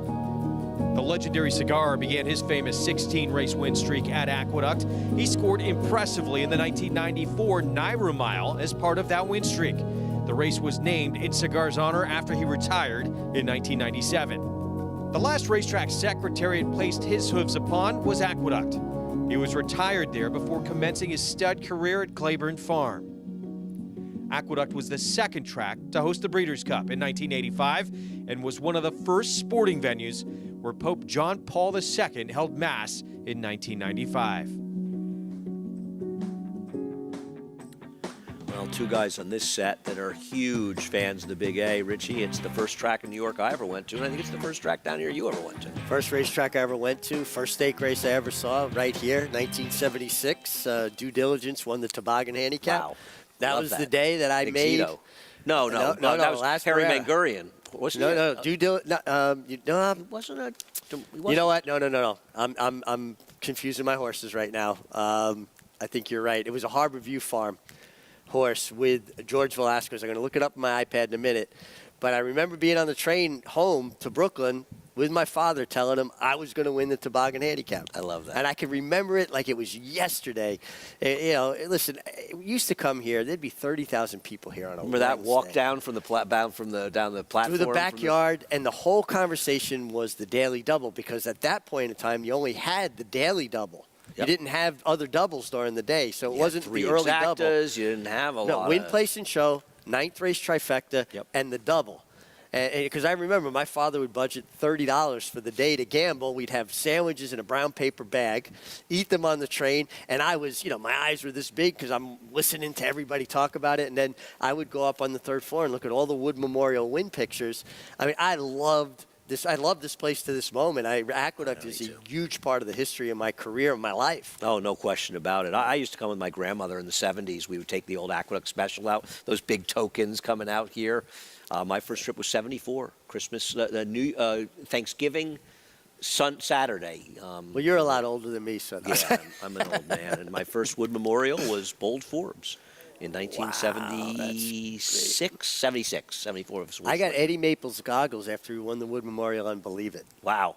No, he did win that's right, he 78. did. He also won beat the Alidar in the Remsen Remsen. I was here for that. I was here when he won the Remsen. And Eddie was coming out of the jocks room, and I had come here actually with a parimutuel clerk that worked in the money room, so I had to wait around late for him to be finished counting out money.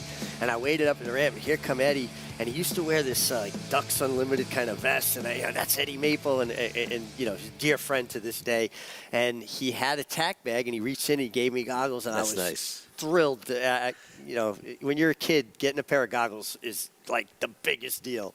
And Eddie Maple was a big deal back then in the riding colony as well, riding so Tremendous many good man. horses for Woody Stevens. Yeah, Couldn't just believe a tremendous rider, but a tremendous person. And Believe It would have been much more remembered if he hadn't been born the same year as Affirmed and Alidar, Maggie. Horses before your time, but you're aware of them. Yes. I'm glad you two are up there to discuss them and remember them as the greats that they were. As we'll look at some maybe not so great horses here in the last race, but still a competitive contest, as we do have 2 horses coming in off of respective layoffs.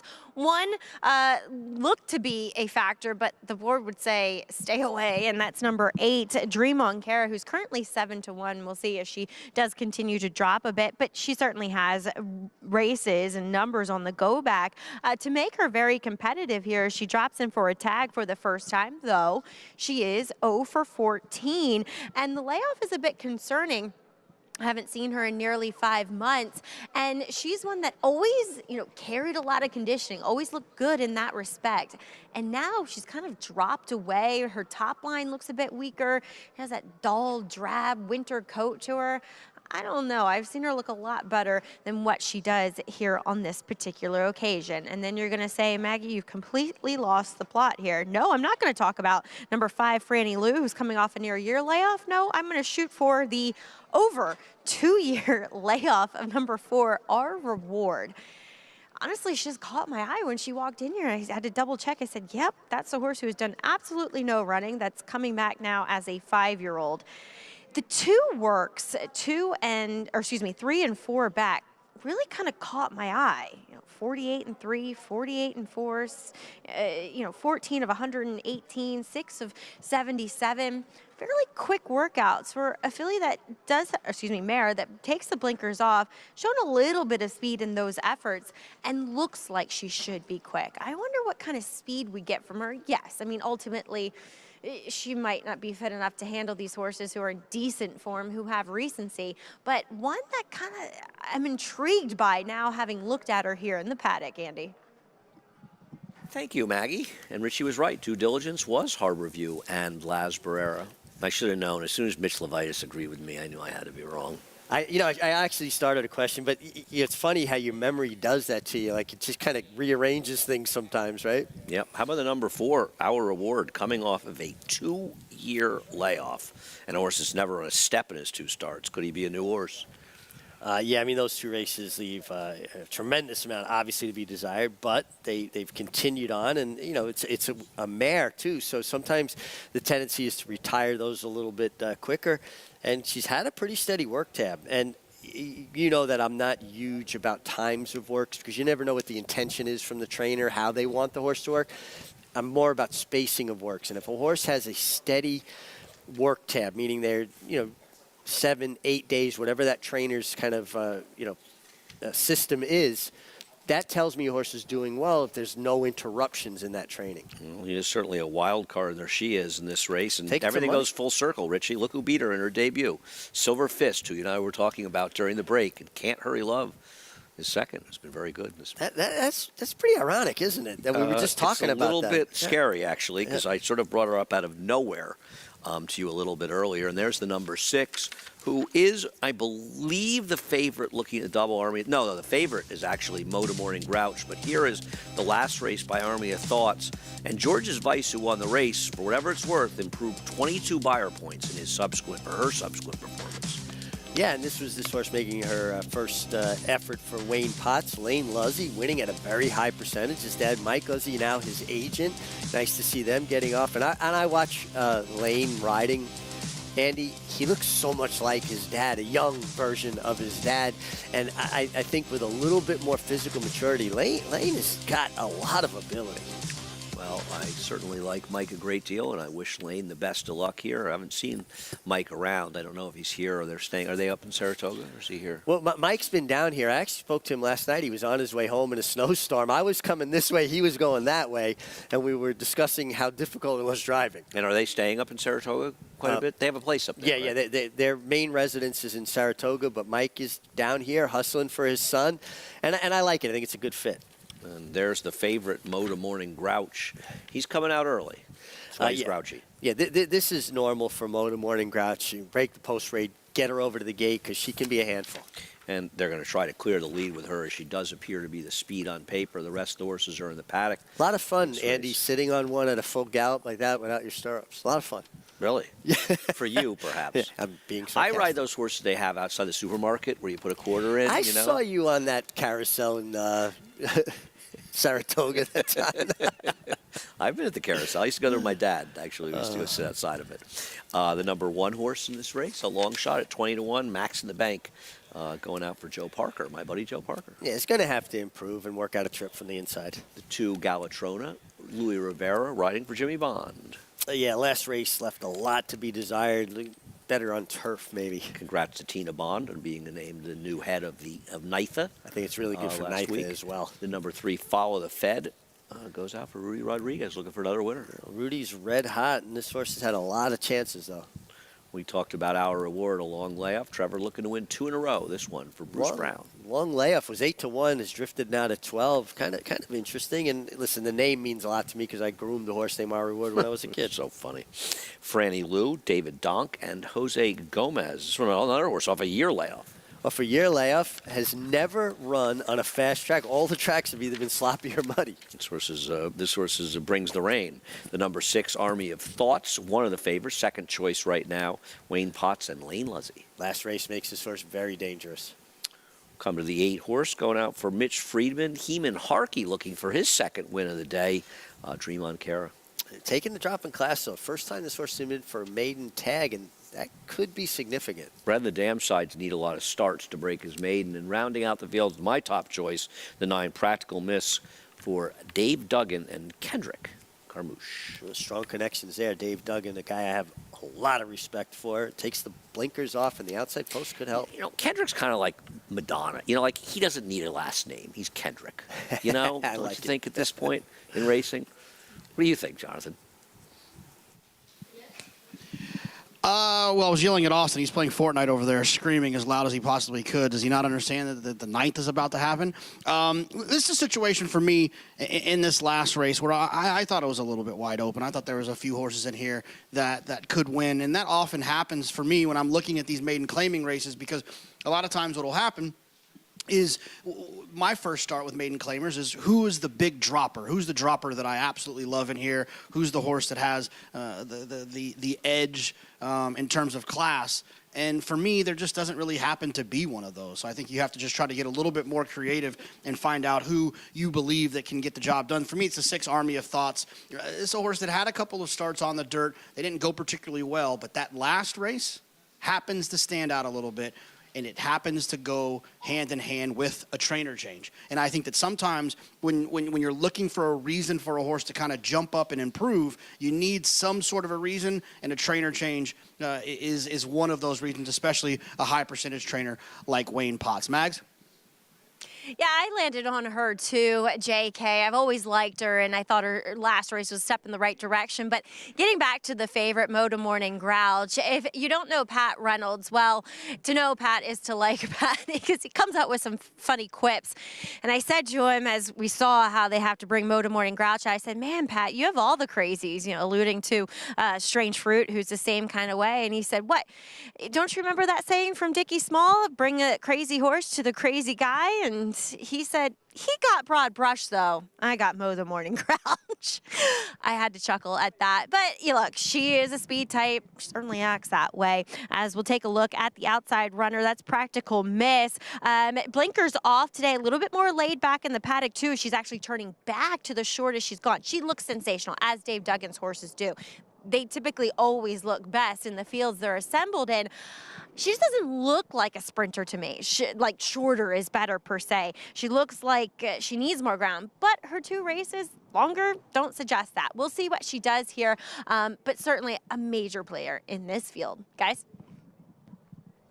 Maggie, well, we're wrapping it up. You guys are all taking the 6 Army of Thoughts. I'm going to stand an island with Practical Miss in this race, who I thought last time got in a tough duel going a mile and lost to a horse just a runoff first time here. And David Duggan, I like the outside draw with Kendrick Carmouche.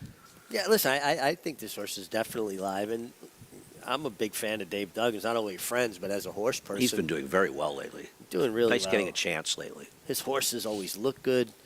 This horse was bred up in my little neck of the woods in Millbrook by Eaton and Jonathan Thorne. Takes the blinkers off with the outside draw. Looks like got a rider. No, the outrider was off the horse. Maybe he helped another rider on his horse, but there was some activity going on back there. Andy, do you remember years ago when a lot of trainers on off racetracks would tie their horses' tails up? Yeah. You don't see it that often anymore. Yeah, you used to see it a lot. You're right.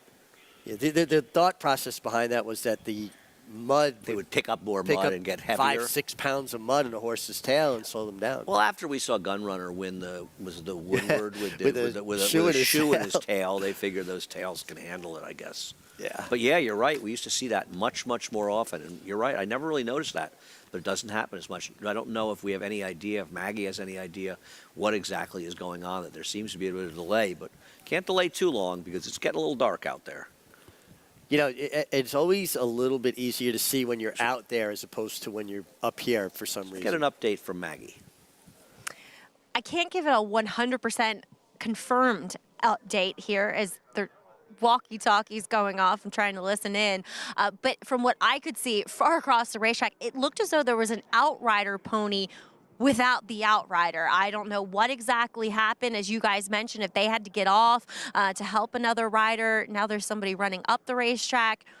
There's something going on back there that's holding us up, guys. Sorry, I couldn't be more help.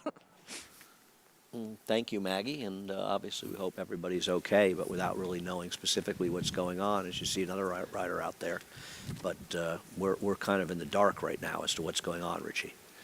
Yeah, it appears that they always position an outrider in front of the gate a little bit in case horses break through the gate. And it looks like that outrider just took up that position. So I wonder if they got the situation rectified, although they're still milling about behind the gate. I'm looking over my shoulder out the big window here from Equestrius where our set is, and I can't make out what the issue is. Yeah, I don't see anything happening. It's just there's a big problem out there, but I have no way of knowing as they are now loading the field. So obviously we're always most concerned. We're hoping that everybody is okay out there. Most important thing. Horses and riders and obviously outriders, gate crew, everybody's safety is the main concern. And I'm wondering if Our Reward, who's taken a little money in this race for a horse we haven't seen in 2 years, if you're going to see that horse run a sneaky race in here. It adds a little intrigue to today's 9th race as sun is beginning to set. I picked the 6 horse, but I did also put $2 on Our Reward because of the horse I used to know named Our Reward. Really? And you didn't affect the odds at that price? That bet, Richie? I'm not a big bettor. My 9 horse is taking all of the late money here, coming down to 3-1 right now. Created that? I don't think so. Well, my opinion hasn't been outstanding this week, to say the least. It's New Year. I came back at a bang on New Year's Day, and I've kind of sucked this week. It's a marathon. It's not a sprint. You'll be okay. You do the best you can. The winters can be a little bit tricky. I don't know what the holdup continues to be in this race. But we're waiting for the one to try to get into this race. Yeah, they'll take a rider off a horse sometimes when they're a little bit reluctant to load. Obviously, this is a horse that has, made 6 starts, and the gate crew is very familiar with the peculiarities or the habits of particular horses. Well, getting this race off is becoming quite an ordeal. 3 is loading. They're going to load the number 1, maxing the bank last in this race. Our announcer, Chris Griffin, just announced we're waiting for the horse off the 2-year layoff, the 4 Our Reward to go in. Just 2 horses left to load. The number 9 on the outside is Practical Miss, and then they'll load maxing the bank as we head up to Chris Griffin one final time for the call of the 9th race. There's Practical Miss, maxing the bank. Completes the load for this 9th.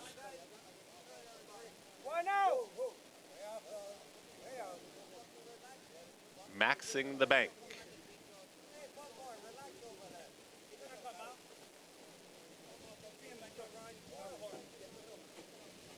Almost in. And in. All set.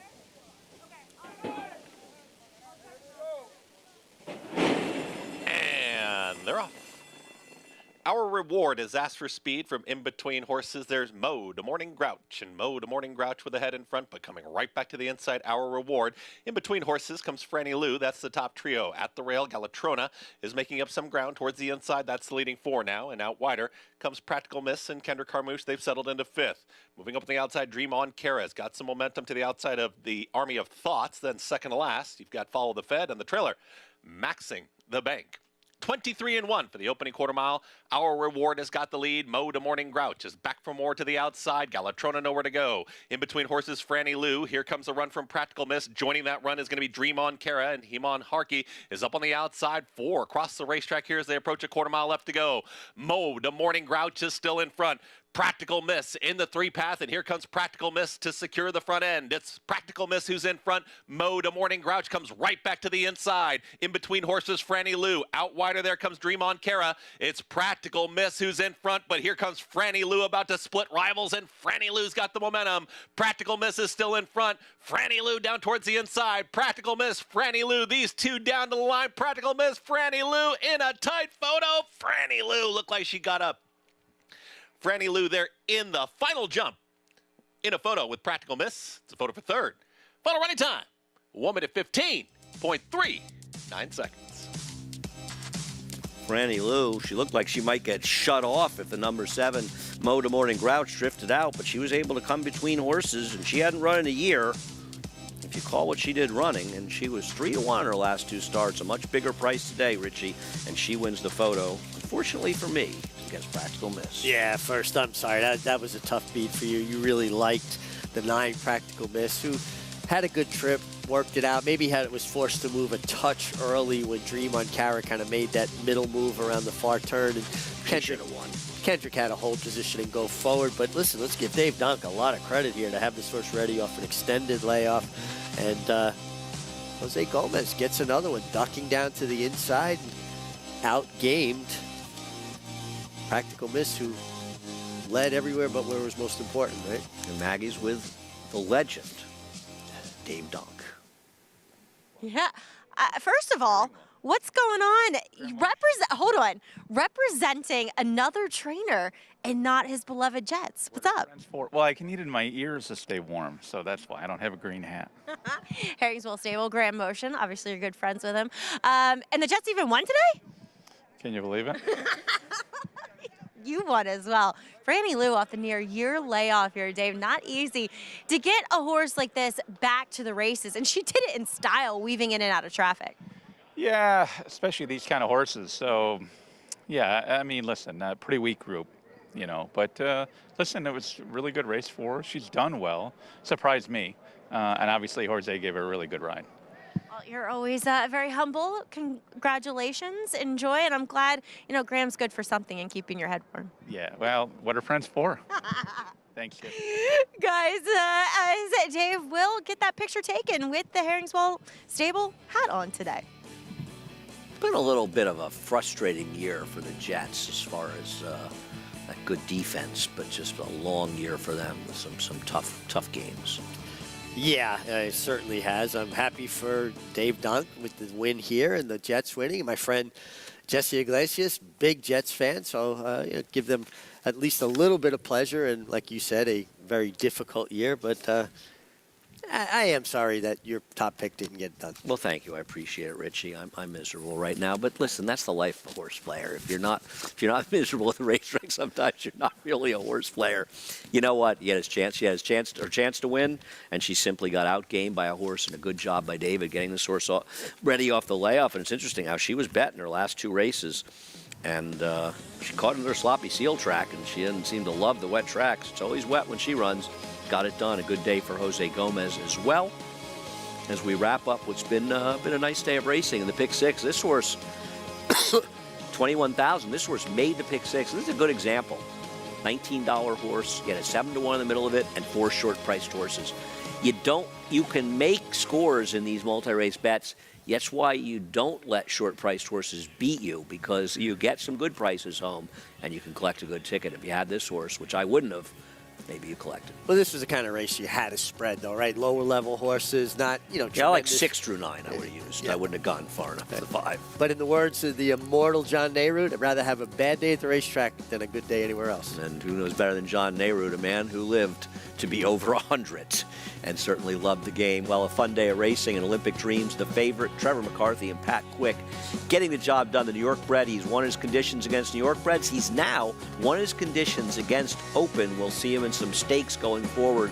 And there's drum roll please, leaving the racetrack after his win in the Kentucky Derby prep, the Jerome yesterday. Drum roll please, getting 10 of now 13 points. America's Day at the races.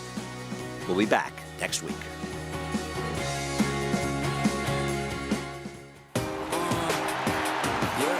Charlatan is back, and he turns it on with an eighth of a mile to go. Express Train moves into second. Nashville dropping out of it, and then Collusion Illusion. What a spectacular return.